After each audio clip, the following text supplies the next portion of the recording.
Now, if you live in Florida, you might have heard about Havana, Florida, which, yes, it is named after Havana, Cuba, but did you know that they're considered the nicest town in Florida?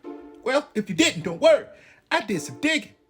Let's get into it. Now, this area of Florida, Havana, not to be mistaken with Little Havana down south, but this area, they've been rolling cigars here since the early 1800s.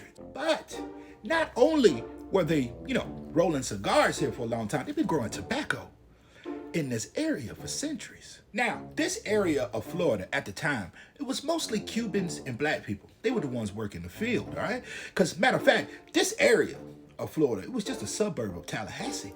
But in 1906, they just went on ahead and named the place. Now, this is where this guy comes into place. This is James, all right? Well, I don't know if this is James because every time I Google his name, this is the picture that pops up. So we're going to say this James. But he said, look, this area, it's giving me that real, Havana, Cuba vibe. Why don't we just go ahead and name the place Havana? Now, look, I know y'all probably like, who is James? Okay, why is James standing here with this dog with all these black people? See, the thing about James was the teacher in the area, but he not only was the teacher, but they loved James, okay? James was really nice to the people in the area, and he also, did things in the area to kind of help the town out. Now, also, the thing about this area, is it wasn't a lot of people actually populating this area at the time, so everybody knew each other, okay? So pretty much everybody was family, and I think this is the start of this place being the nicest place, or nicest town, in Florida. Now, ever since they were established in 1906, things were rolling smooth, right? For, a few years. But tragedy hits the area of Havana. In 1916, the whole, neighborhood, the town, the fields, everything caught on fire. And they don't even know why. But this the thing. Around that time, especially, here in Florida, a lot of buildings and a lot of towns were destroyed from fires because what they were building a lot of the buildings out of. And a lot of the times the buildings were old buildings anyway. So when something caught on fire, it was pretty much, that was it.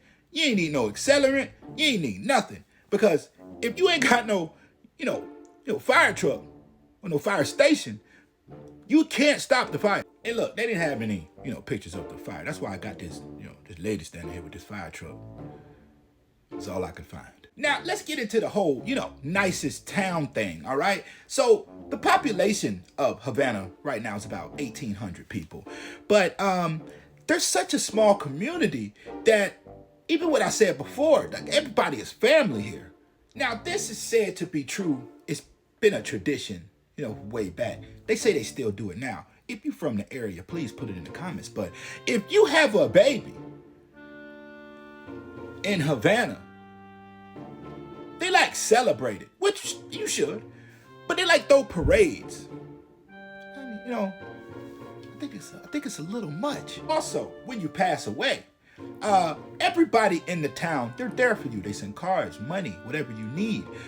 Even go as far as if you're struggling and you can't pay your rent, a lot of the residents of the area would put money together to help you out. Now, look, I'm going to be real, okay? This should be a common practice in every, town.